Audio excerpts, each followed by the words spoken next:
الحمد لله رب العالمين والصلاة والسلام على أشرف الأنبياء والمرسلين نبينا محمد وعلى آله وأصحابه أجمعين.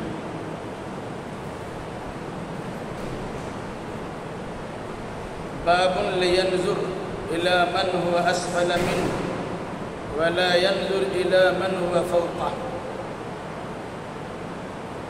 قال حدثنا إسماعيل قال حدثني مالك عن أبي الزناد عن الأعرج عن أبي هريرة عن رسول الله صلى الله عليه وسلم قال: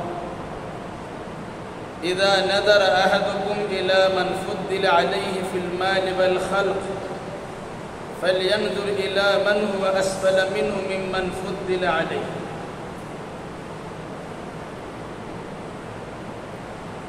صحیح بخاری شریف میں ایک کتاب ہے جس کا نام ہے کتاب الرقاق.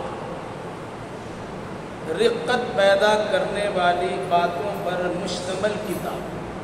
رقت دل کو نرم کر دینے والی بات. اس کا 30واں باب چل رہا ہے اور درس کے اعتبار سے ہمارا 26واں درس چل رہا ہے. باب ہے باب لینظر الی من هو اسفل منه.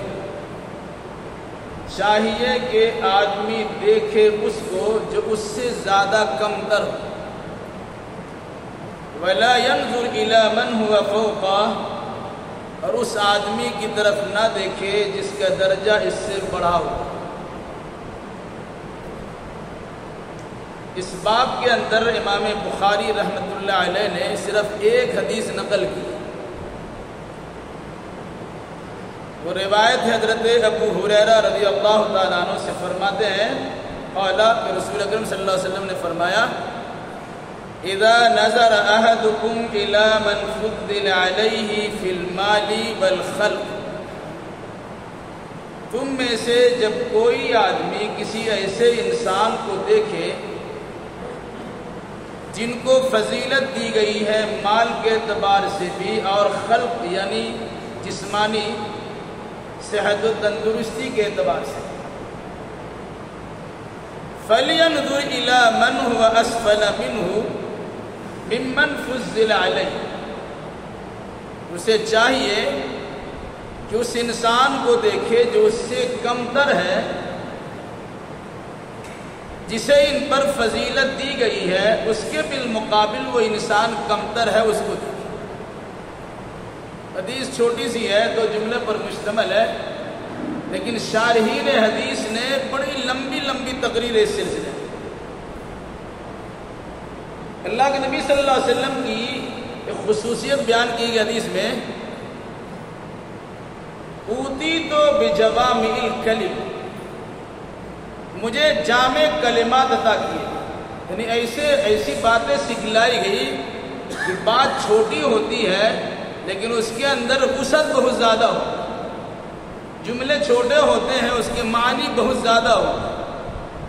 معمولی سے جملے میں یا معمولی سے لفظ میں بہت ساری باتوں کو سمیٹ دیا ہے. جیسے آپ اردو میں محاورہ کے طور پر کہتے ہیں سمندر بکوزہ، سمندر کو پیالہ میں لے لیا. اس کا نچوڑ خلاصہ بیان کرتے ہیں. حدیث کیا ہے؟ حضرت ابو ہریرہ فرماتے رضی اللہ تعالیٰ عنہ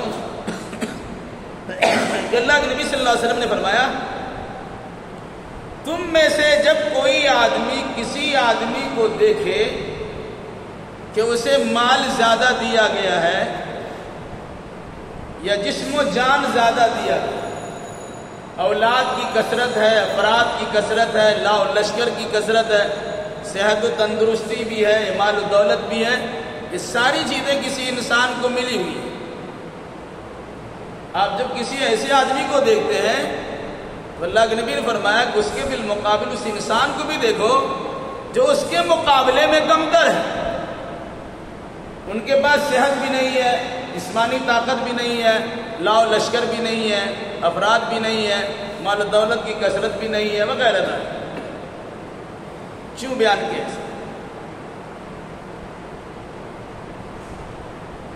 اوپر والے کو مت دیکھو، نیچے والے کو دیکھو، کیوں کہا گیا؟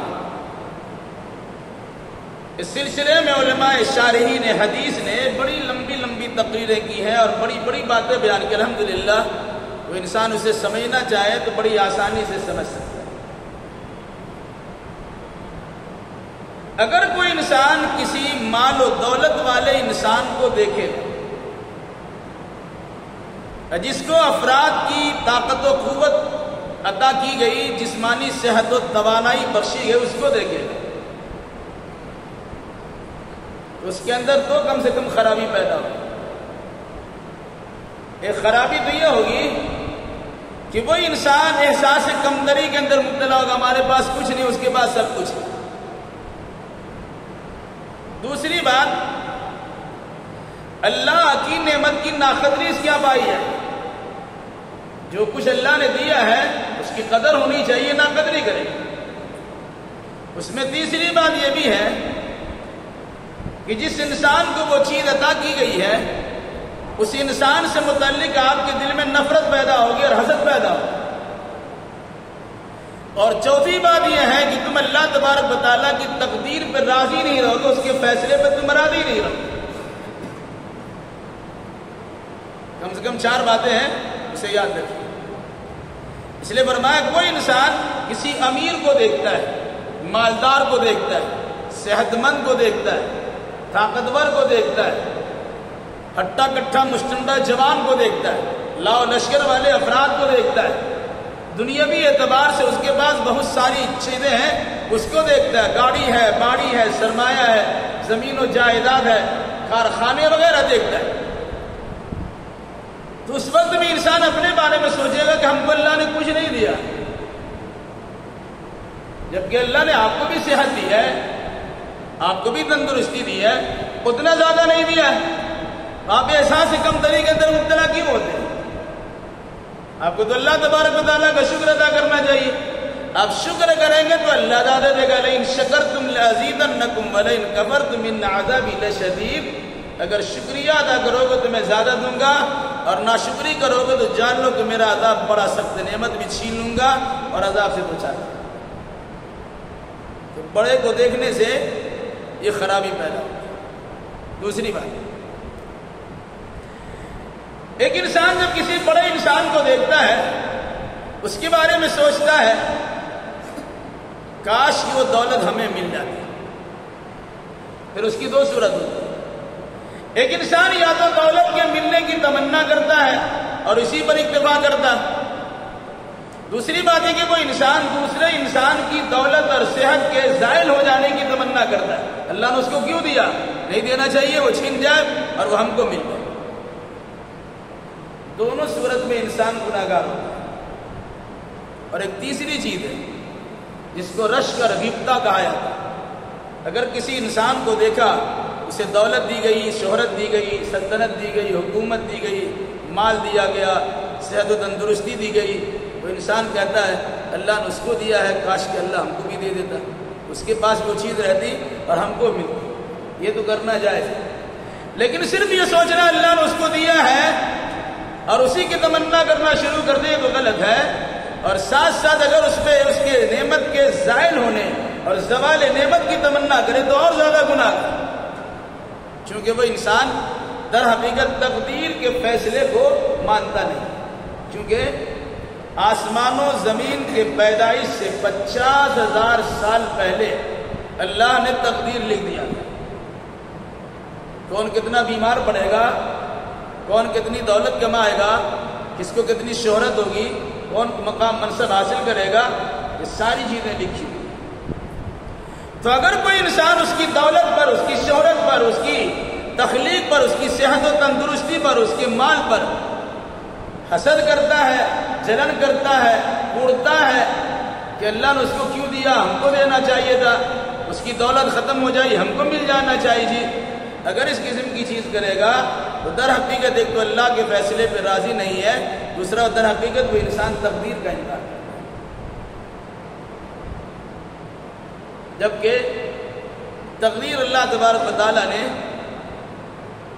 آسمان و زمین کے پیدا کرنے سے 50,000 سال پہلے پیدا کر دیا. کون انسان کیا کھائے گا، کون کہاں رہے گا، کیا کام کرے گا، اچھا کرے گا، برا کرے گا، صحت مند رہے گا، بیمار رہے گا، دولت مند ہوگا، غریب و کلاش رہے گا، یہ سارا فیصلہ اللہ تبارک و تعالیٰ پہلے کر چکا. تفصیل اس سے پہلے آ چکی ہے کہ اللہ نے سب سے پہلے قلم کو پیدا کیا اور اللہ نے قلم سے کہا لکھو. قلم نے کہا کیا لکھوں؟ کہا جمیع ما کان ما یکون، جو ہو رہا ہے جو ہوگا پوری کائنات کی تقدیر کو لکھو. تو اللہ تبارک و تعالیٰ کے فرشتوں نے اس قلم کے ذریعے سے کائنات کی تقدیر لکھی. تو سب سے پہلا کام یہ ہو گیا، پیدا کرنے کے بعد تقدیر لکھا دی گئی. اسی تقدیر کو آپ کہتے ہیں تقدیر ازلی ہے، تقدیر عمری ہے، تقدیر سنوی ہے. تقدیر ازلی شروع میں تقدیر لکھی گئی، عمر بھر کی تقدیر وہاں سے نوٹ کر کے لا کر کے فرشتوں کے حوالے کیا جاتا ہے. جس وقت میں بچہ 4 مہینہ کا اپنا ماں کے پیٹ میں ہوتا ہے، جب روح ڈالی جاتی ہے تو تقدیر فرشتوں کے حوالے کی جاتی ہے. بچہ ہوگا برا ہوگا، بیمار پڑے گا صحت مند رہے گا، ایماندار ہوگا کافر ہو جائے گا، اچھا رہے گا خراب رہے گا، ساری چیزیں اس میں لکھی، کیا کہاں رہے گا، کیا کھائے گا، کیا پیے گا، ساری تفصیلات لکھی. یہ عمر بھر کی. اور پھر جب رمضان کا مہینہ آتا ہے شب قدر میں، اللہ تبارک و تعالی سال بھر کی تقدیر کو اسی عمر بھر کی تقدیر سے نکال کر کے سال بھر کی تقدیر فرشتوں کے حوالے کرتا ہے کہ اس کے کاغذات یہ دیکھو، اسی انداز سے اس کی زندگی گزرے. اگر کوئی انسان کسی کے مال و دولت پر حسد کرتا ہے، بغض رکھتا ہے، عناد و دشمنی کرتا ہے، اپنے دل میں خلش رکھتا ہے، کڑن محسوس کرتا ہے، تو در حقیقت وہ انسان اللہ کے فیصلے پر راضی نہیں ہے، اللہ کی تقدیر کا انکار. یہی وجہ ہے کہ اللہ کے نبی صلی اللہ علیہ وسلم نے کہا انسان ہے، انسان ہونے کے ناطے انسان کے اندر اس قسم کی خرابی پیدا ہو سکتی ہے. تو خرابی کے سدباب کے لیے کہا گیا اگر تمہارے سامنے کوئی امیر و کبیر انسان ہے، مالدار و صحت مند انسان ہے، باوقار اور صاحب شہرت انسان ہے، کیا اس کے بارے میں اس طرح خیال کرنے کے بجائے اس کے بالمقابلے جو کمتر ہے تمہارے سامنے اس کی حال پہ غور. خاص طور سے جو انسان تم سے کمتر ہوگا اس کو دیکھو. کیوں؟ وجہ یہ بتائی گئی اگر آپ مخلوق الحال کو دیکھیں، مان لیے تھوڑی دیر کے لیے آپ کے پاس چھوٹا موٹا گھر ہے، کھولا باری میں رہتے ہیں، کوئی فلیٹ میں رہتا ہے تو آپ کے اس کی آنے جانے سے آپ کو لگتا ہے کہ ہم تو کھولا باری میں زندگی گزارتے ہیں، یہ فلیٹ میں رہتے ہیں. اور اگر کوئی انسان فلیٹ میں رہتا ہے اور وہ دیکھتا ہے کہ یہ آدمی کسی اپارٹمنٹ میں رہتا ہے، بڑے اچھے بنگلوں میں رہتا ہے، تو انسان اس کے بارے میں سوچتا ہے اللہ نے اس کو دیا ہم کو نہیں دیا. یہ انسان کی چاہت بڑھتی چلی جاتی ہے اور نتیجے میں کبھی کبھی اللہ تبارک و تعالیٰ کے تقدیر کے فیصلے پر راضی رہنے کے بجائے ناشکری بھی ادھر آتا ہے اور اپنے آپ کو احساس سے کمتری کے اندر مبتلا کر کے وہ بیمار پڑ جاتا ہے. اپنی تکلیف سے انسان کو زیادہ تکلیف نہیں ہوتی ہے جتنا دوسروں کی خوشی سے انسان کو تکلیف ہوتی ہے. حدیث رسول میں کیا کہا گیا؟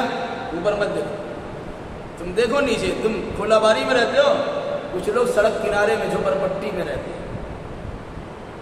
تم فلیٹ میں رہتے ہو تو کھولا باری والے کو. تم اگر بنگلوں میں رہتے ہو اس سے نیچے والے کو. تو تمہیں سمجھ میں آئے گا کہ اللہ نے تمہیں بڑا بنایا. اگر تم اوپر والے کو دیکھو گے تو ناشکرا بن جاؤ، اور اگر نیچے والے کو دیکھو گے تو شکر گزاری کرو کہ اللہ نے ہم کو بچایا تجھ سے. ایک انسان بیمار ہے، اب چلے کبھی ہاسپٹل تو اندازہ ہوگا کیسے کیسے بیماری کے اندر لوگ مبتلا ہیں. وہاں جانے کے بعد احساس ہوتا ہے کہ اللہ نے ہمیں تو بیماری سے پاک رکھا ہے. سب کچھ ہوتے ہوئے سارا پریوار موجود ہے، کنبہ و خاندان کے افراد موجود ہے، پیسے کی کثرت کی بنیاد پر ڈاکٹروں کی ٹیم لگی ہوئی ہے. حالات ان کے ایسے ہیں کہ دیکھنے کے بعد پتہ چلتا ہے اب تب کا مسئلہ ہے.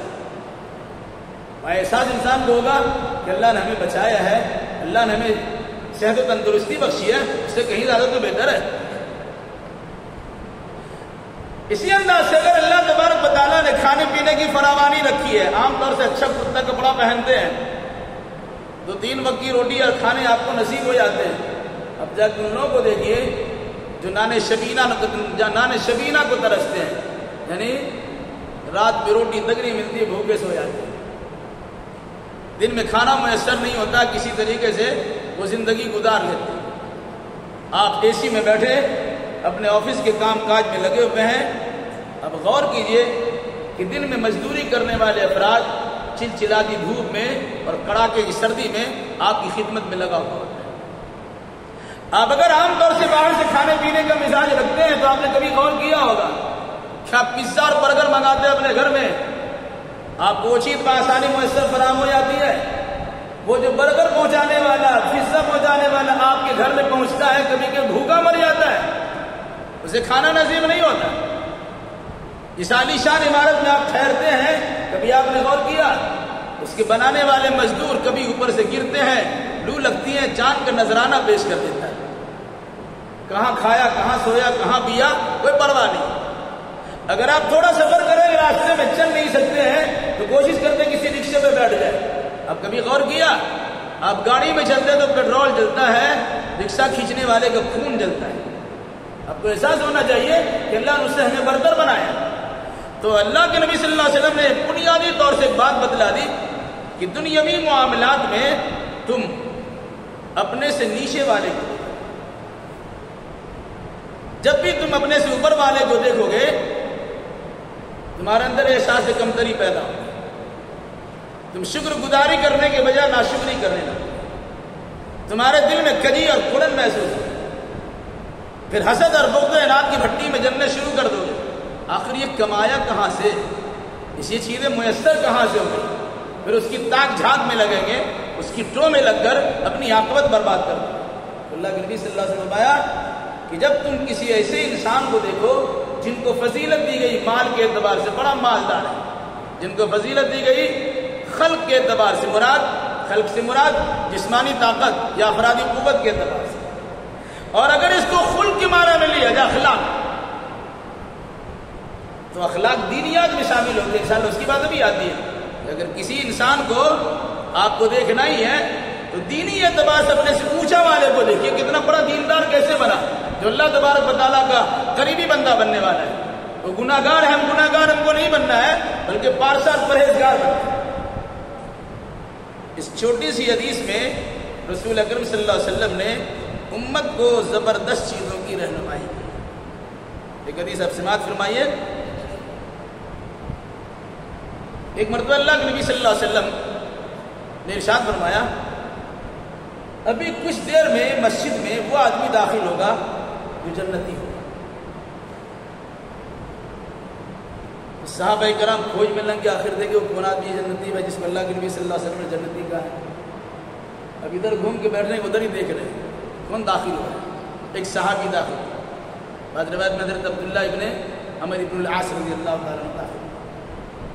لوگوں نے ان کو فالو کیا، ان پہ نگہبانی کی، نگاہ رکھی کہ آخر یہ کیا معاملہ ہے، ان کا کیا کام کرتے ہیں جسے اللہ کے نبی صلی اللہ علیہ وسلم نے وجہ بتا کر جنت کی خوشخبری سنائی کہ جنتی آ رہا ہے۔ سمجھ میں کچھ نہیں آیا؟ کچھ لوگوں نے کہا یا ایک صاحب نے کہا ان کے گھر پہنچ کر ہم آپ کے یہاں رہنا چاہتے ہیں۔ یہ در حقیقت ٹو میں لگ رہے تھے کہ دیکھیے کون سا عمل کرتا ہے جس کی بنیاد پر اللہ کے نبی نے خوشخبری سنائی جنت۔ تو ایک اچھی ٹو بھی ہوتی ہے، خراب ٹو ہوتی ہے۔ ایک انسان عیب نکالنے کے لیے آتا ہے، ایک انسان اس کے حسن کو تلاش کرنے کے لیے آتا ہے۔ ایک صاحب ان کے گھر گئے، بھائی ہم آپ کے یہاں رہنا چاہتے تو 3 دن ہمیں رہنے دیجیے۔ بولا بالکل آئیے، آپ تمہارے بھائی ہیں، آپ کا حق ہے، آرام سے رہیے، کھائیے پیجیے، بالکل آرام سے رہیے۔ انتظام کرا دیا، کھلائے پلائے، سب کچھ کیا۔ یہ اصل میں دیکھنا چاہ رہے تھے کہ جو کام ہم لوگ کرتے ہیں اس سے ایکسٹرا ان کا کوئی کام ہے کہ نہیں۔ 3 دن رہے، آرام سے کھایا پیا، نماز روزہ کیا، جس طرح عبادت کرتے سب کچھ کیا۔ 3 دن کے بعد کیا بھائی آپ چلتے ہیں؟ تو مہمان نواز میزبان نے کہا بھائی تو کچھ بتائے تو نے، اب آئے کیوں تھے اور جا کیوں رہے؟ بولا 3 دن ٹھہریں گے یا 4 دن ٹھہریں گے، ٹھہرنے کی آپ نے بات کی تھی، میں نے اجازت دے دی، اب جا رہے، مسئلہ کیا ہے؟ انہوں نے کہا کہ فلاں دن میں اللہ کے نبی صلی اللہ علیہ وسلم نے یہ بات بیان کی تھی، جو ابھی مسجد میں داخل ہوگا، جو ابھی تمہارے پاس آئے گا وہ جنت میں جائے گا۔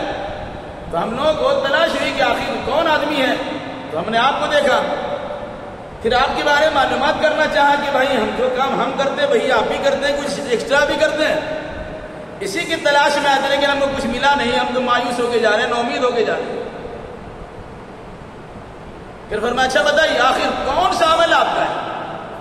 انہوں نے کہا میرا کوئی خاص عمل نہیں ہے، جیسے نماز روزہ تم کرتے ہو ویسے ہم بھی کرتے ہیں، لیکن میرا معاملہ یہ ہے کہ میں اپنے دل کو صاف رکھا ہوں، کسی کے بارے میں حقد و حسد بغض و عناد کینہ کپٹ نہیں رکھا ہوں، میرا سینہ بالکل پاک ہے، کون کیا کرتا نہیں کرتا اس سے ہمارا لینا دینا ہی نہیں ہے، بالکل میرا دل پاک ہے، میرے سینے میں کسی سے متعلق نفرت نہیں، میں محبت کرتا ہوں، پیار کرتا ہوں، لیکن عداوت و دشمنی رکھتا ہوں۔ ہو سکتا ہے میری یہی وجہ ہوگی جس کی بنیاد پر اللہ کے نبی صلی اللہ علیہ وسلم نے خوشخبری سنائی۔ یہ تو بہت بڑی کی بات ہے، یہ تو بہت پتے کی بات ہے، بہت بڑی بات ہے۔ دل کا صاف رکھنا ظاہر سی بات ہے، انسان لاکھ انسان سے کہتے ہمارا دل صاف ہے، لیکن اس کا دل صاف ہے کہ نہیں وہ جانتا ہے، اس کا رب جانتا ہے۔ کیونکہ اللہ کے نبی صلی اللہ علیہ وسلم کو معلوم تھا، یہ اللہ تبارک و تعالیٰ نے بتایا، کیونکہ اللہ کے نبی صلی اللہ علیہ وسلم کوئی فیصلہ اپنی جانب سناتے نہیں تھے، وہ تو اللہ تبارک و تعالیٰ کی جانب سے وہی ہوتی تھی۔ کسی کے بارے میں جنتی کا فیصلہ سنایا تو وہی آئی، کسی کے بارے میں جہنمی کہہ دیا تو وہی آئی، تو ان کے بارے میں اللہ تبارک و تعالیٰ نے خبر دی ہوگی، اور اسی بنیاد پر آپ نے کہا کہ کوئی انسان ایسا ہے جو داخل ہوگا نہ بھی وہ جنت میں جائے گا، کیوں؟ اس کا دل صاف ہے۔ تو دل صاف ہونے کی بنیاد پر انسان جنت میں جاتا ہے۔ اگر دل میلا کر کے رکھیے گا، نماز روزہ لاکھ کیجیے، خرچ بہت کیجیے، صدقہ و خیرات بھی کیجیے، بڑے اچھے اچھے اعمال بھی کر لیجیے، لیکن دل صاف نہیں ہے، جب تک دل کی صفائی نہیں ہوگی انسان جنت میں نہیں جا سکتا ہے۔ قرآن مقدس کی آیت میں وَلَا تَجْعَلْ فِي قُلُوبِنَا غِلًّا لِّلَّذِينَ آمَنُوا، اللہ کے بندے یہاں کہتے دعا کرتے مومنوں کے لیے رَبَّنَا اغْفِرْ لَنَا وَلِإِخْوَانِنَا الَّذِينَ سَبَقُونَا بِالْإِيمَانِ وَلَا تَجْعَلْ فِي قُلُوبِنَا غِلًّا لِّلَّذِينَ آمَنُوا رَبَّنَا إِنَّكَ رَءُوفٌ رَحِيمٌ، اے ہمارے رب جو ہمارے بھائی ایمان کے ساتھ سبقت کرتے ہوئے دنیا سے چلے گئے ان کو بخش دے، اور اے اللہ ان کے بارے میں ہمارے دل میں کسی قسم کی کجی اور ٹیڑھ پیدا نہ کرے۔ تو اگر کسی انسان کے دل میں ٹیڑھ ہے، کجی ہے، عداوت ہے، دشمنی ہے، خواہ نفرت ہے، تو وہ انسان در حقیقت جنت سے محروم رہنے والا، جہنم میں جانے والا۔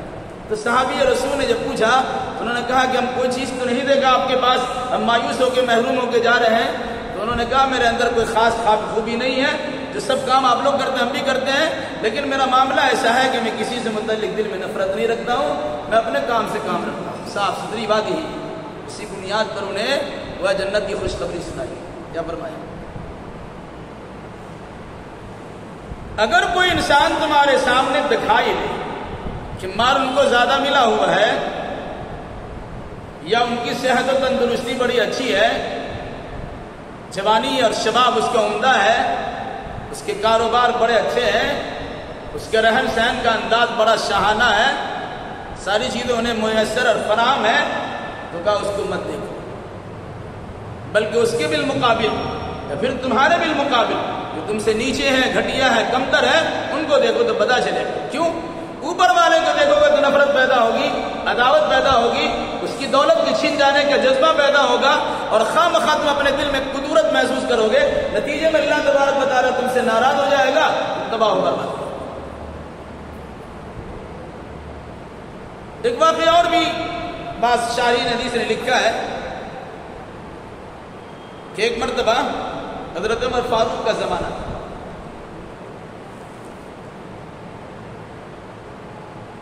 دو صحابی عمر فاروق سے ملنے کے لیے گئے، اس میں سے ایک حضرت ابو سفیان ہے جو فتح مکہ کو موقع پر ایمان لائے تھے، اور ایک صحابی اور اس کا نام بھی یاد نہیں آ رہا ہے، وہ دونوں گئے ملنے کے لیے۔ عمر ابن خطاب رضی اللہ تعالیٰ عنہ سرکاری کام میں لگے ہوئے تھے، کہا بیٹھیے، اپنے دربار سے کہا ان کو بیٹھنے بولیے، ہم کام سے فارغ ہوتے ہیں تو ان سے ملتے ہیں۔ اسی بیچ میں حضرت بلال رضی اللہ تعالیٰ عنہ تشریف لے، دربار نے خبر دیا حضرت بلال ہے کہ جلدی سے بھیج بند۔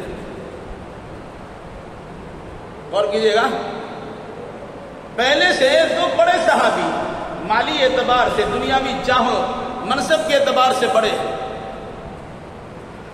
انتظار بیٹھے ہوئے، حضرت بلال تشریف لائے، دربار سے کہا ذرا خیر کہہ دیجئے کہ میں بلال ہوں، انہوں نے فوراً دروازہ کھلوایا اور اندر چلے۔ اس پر حضرت ابو سفیان نے دوسرے صحابی سے کہا کہ عمر کا فیصلہ صحیح نہیں ہے، ہم تو پہلے سے انتظار کر رہے ہیں اور ابھی بلال بعد میں آئے، غلام بعد میں آیا، اندر چلا گیا۔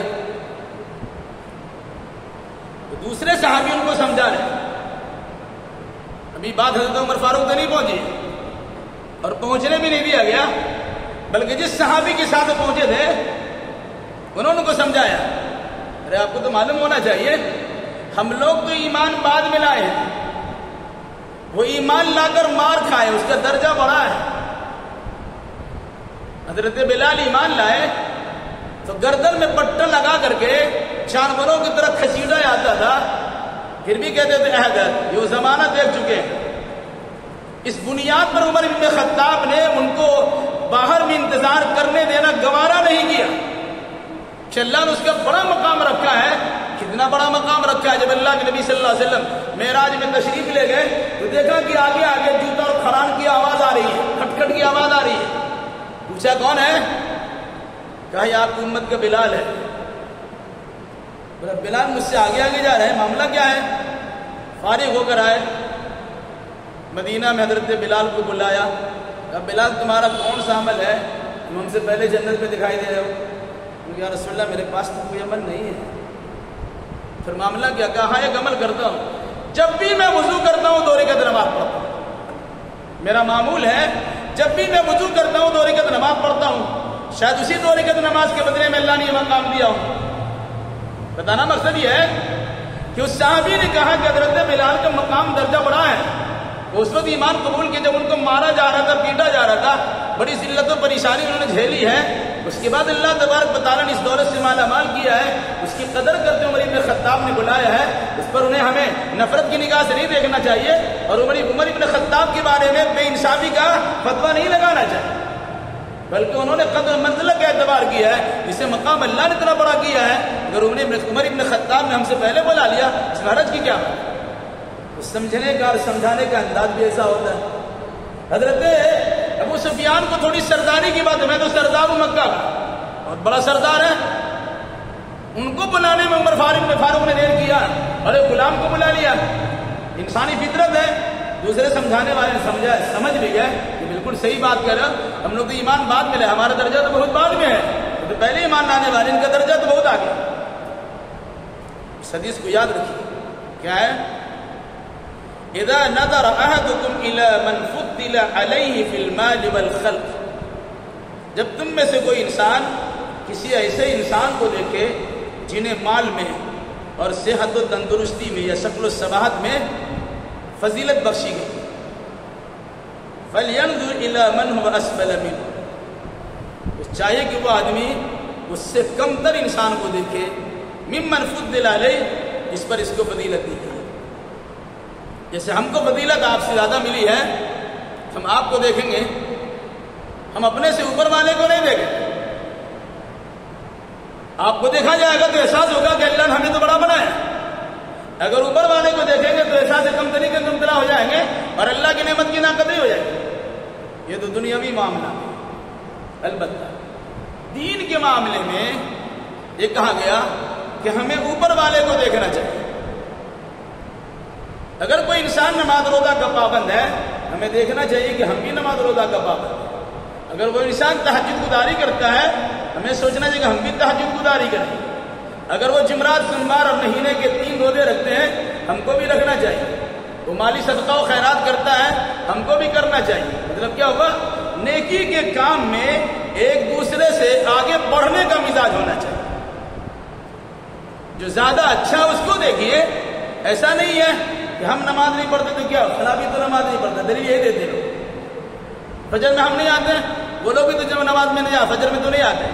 نہیں، اگر اپنے سے دینی معاملات اپنے سے نیچے والے کو دیکھا جائے تو انسان کے عمل میں سستی پیدا ہوگی اور اپنی کوتا عملی پر انسان راضی رہ جائے۔